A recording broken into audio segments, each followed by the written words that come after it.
Hello, welcome to Annoyed Gamer. I am Marcus Beer and I am here to talk to you about stuff because that's what I do.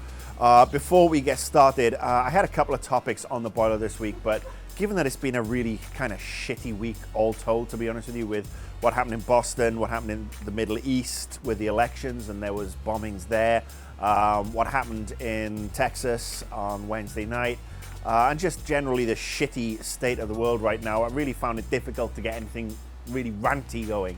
So instead, I put a message out on Twitter last night and you guys supplied me with a bunch of questions. 6 pages, in fact. So I am going to go and answer a bunch of your questions. Some of them will be treated with snark. Some of them will be getting proper answers. But anyway, let's crack on. Question the first from Chopperman. What happens if Bioshock Infinite sales fail? Well, maybe they'll have to learn to put a decent combat system in. Look, the sales won't fail because the reviews have been too good. It's the best reviewed game of the year. Everybody's spooging over it. Me, personally, as I said last week, I really can't stand the combat. I mean, I've got to the stage where I'm at the very, very, very final level, and I've switched up the vigors. I've been doing that from the beginning, but I settled on 2 that work for me.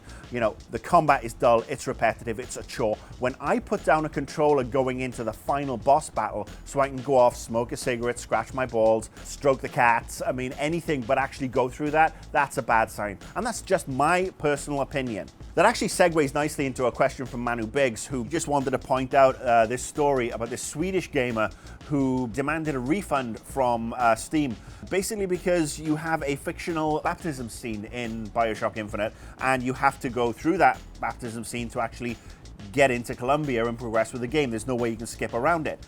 Now, he objected that because he's a Christian and it offends his religious beliefs. Okay, priority check here, sunshine. If you complain about a fictional character getting baptized in a video game that offends your sensibilities as a Christian, you have some fucking problems, sir. And I'm gonna start swearing. You know why you have fucking problems? Because maybe you should have a bigger issue with killing the hundreds and hundreds of characters in the game afterwards, or in any other game. In fact, you should probably just go to a log cabin near a fjord, catch some salmon, eat some lox, build some IKEA furniture, and stay off the internet, television, video games, and anything else in general, because honestly, you're not fit to mix with anybody if your priorities are that fucked up. Next question from Nils Paulson. Has the Wii U lost steam? Steam was never on the Wii U. Yes, the Wii U's totally lost steam. The games are trickling out. They're not coming out at the rate that we expected. Nintendo are continuing to lose ground when it comes to the big consoles. We're seeing more focus on the 3DS than we are on the Wii U, and that's unacceptable, but you know, that's just Nintendo. Next up, Jeremy Bennett wants to know, what happened to Rare? Where did Rare go? My history of Rare even predates Donkey Kong Country. I remember when they were Ultimate Play the Game and they made awesome Sinclair Spectrum 48K games in 1982 through to 1987. Alien 8, Attic Attack, Saberwolf, Underworld. They did a game called Psst that was all about killing bugs on flowers. The company had #1 hit after #1 hit. So yeah, I would love to know what happened to Rare. I mean, they seem to have disappeared, although we're hearing Killer Instinct reboots maybe. I'm not really interested in that. I would like to see Rare go off and create a whole new universe, a whole new world, or maybe pull back some of the characters from the 80s. A pseudo 3D version of Attic Attack or Alien 8 or Underworld. Love it, want it. I want Rare to come back because those guys are great. Crispin149 asks, why are fighting games so scarce? We've only got Injustice this year. Well, personally, as somebody who's not a huge fan of fighting games, I'm glad Injustice is coming out this year because I enjoyed it. But I'm also a comic book fan. I also like the Mortal Kombat style of gameplay. I'm not really too fussed on Super Street Fighter X Tekken Mega Man Cross Combo Toilet Edition. What we don't want is a franchise having a game hit every year. That's no good because the improvements are minimal and it's just a cash grab. So let's have a 2 or 3 year gap, and then come back bigger and better and fantastica, and then you'll be happier, and you won't bug me with questions like this. The Everyday Gamer asked, why are there a bunch of JRPGs coming out for the PS3 and the Wii U, but not for the 360? What's up with that? Well, that's quite simple. Japanese publishers don't really rate the 360 because it doesn't sell in Japan. It sells the rest of the world, but not in Japan, so they're going to make stuff that's going to sell in Japan, which is their core market after all, which means you'll get them on the PS3 and you'll get them on the Wii U, and then you get localized versions such as Ni no Kuni coming out on the PS3, and you'll get some stuff coming out on the Wii U probably. But yeah, Xbox 360, it's not a big figure for them because they know where their fan base is, and their fan base is predominantly Nintendo and PS3. Anthony Lozo asks me about my thoughts on esports. Do I think it's a complete joke or not? No, I don't. I mean, it's not my cup of tea. I don't like watching games. Hell, I don't even like watching games being streamed. I'd much rather get a controller or a mouse and keyboard in my hand and play the bloody things myself. But I know a lot of people like them, and honestly, anything that pushes games in a positive way, people getting together, people celebrating games, teams playing games, providing they keep the whole sexist bullshit out of it, you know, that's actually a really good thing for games, and people are starting to get good prizes, and these guys are being built up, and it's great. Hopefully they can be some good role models, and it's good to see a lot of the publishers supporting these guys. So look, you guys love esports, more power to you. Not my cup of tea. I'd rather play a game. Alex Flores is asking about Injustice on the Wii U and why it's inferior because there's no DLC and private matches and custom matches. Apparently they're going to be missing, and unfortunately Nintendo are not very good at third-party relations. Let's face it, they have one preferred third-party partner right now, and that's Ubisoft. Ubisoft basically are holding up the third-party end for the Wii U, and even they're getting a bit arsey where it's like, all right, we're taking Rayman and we're going to bring it to all formats later on in the year instead. Nintendo, yeah, they have their heads up their asses. Marketing is never really as good as it should be. They always put their own first-party stuff first. So yeah, why should anybody go the extra mile anymore? Let's face it, Nintendo is the Japanese console version of EA. Matthew Guest has asked about the Xbox Always Online rumors for the next version of the machine, and there's a couple of other people have asked about that and backwards compatibility, so I'm going to condense them all into one answer. First of all, I'm going to say that I'm getting sick of predictions. I mean, I've made a few myself, and I'm going to try not to do it anymore, because whenever there's a slow news day, some half-ass site is going to say the Xbox is always online, but it's not always online. It will be streaming, and it will come with a nose-picking device, and Kinect will have a sensor that farts and gives you smells, and then there will be a rack for your sex toys, and a cup holder, and maybe a toilet seat. I mean, all this shit we keep on making up, we're a couple of weeks from finding out. Microsoft will tell us. Do I think it's a smart move? I'm not making a prediction. I think it's a stupid move to have always online.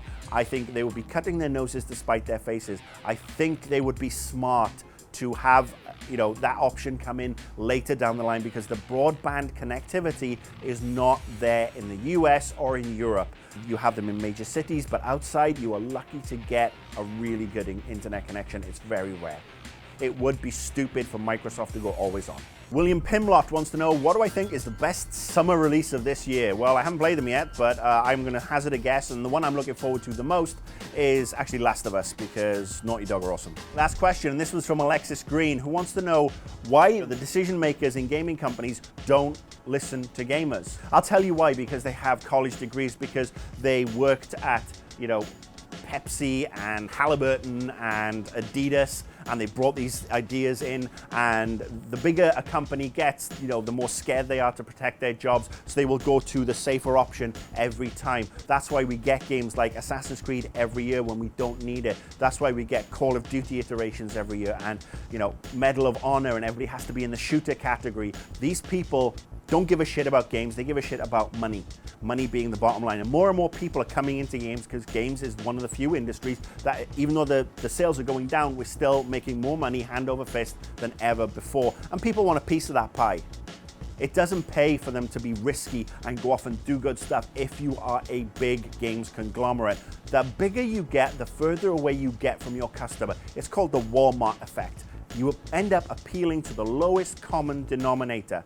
And you know how we can change this? Well, we can support more indies. You know, go and look at the indie developers. And, you know, not just on the consoles, on PC and on Mac and on the phones and stuff. Start supporting those guys and, you know, finding cool stuff that they do and share it with your friends. Get them to buy it. Obviously, the danger is George Lucas syndrome, where you go from being Luke Skywalker to being Emperor Palpatine and control of your own empire. You know, and it's always tough. It's cyclical. This thing always happens. Vote with your wallet. Step away from the next Call of Duty. I dare you. Don't buy the fucking thing. You know why? The gameplay will be derivative. It'll be the same as Black Ops and Call of Duty Modern Underpants and every other version. Ditto Medal of Honor. Ditto Battlefield. Let's step away from these fuckers. Let's go and find the cool people who are doing the cool stuff. And, you know, providing they don't have huge egos that are bigger than their fish heads, let's support them. All right, that's the show for this week. I know I answered way more questions than Michael Pachter ever does. He only does 3, and I'm only giving him a bit of shit because he made me the sausage in his bun.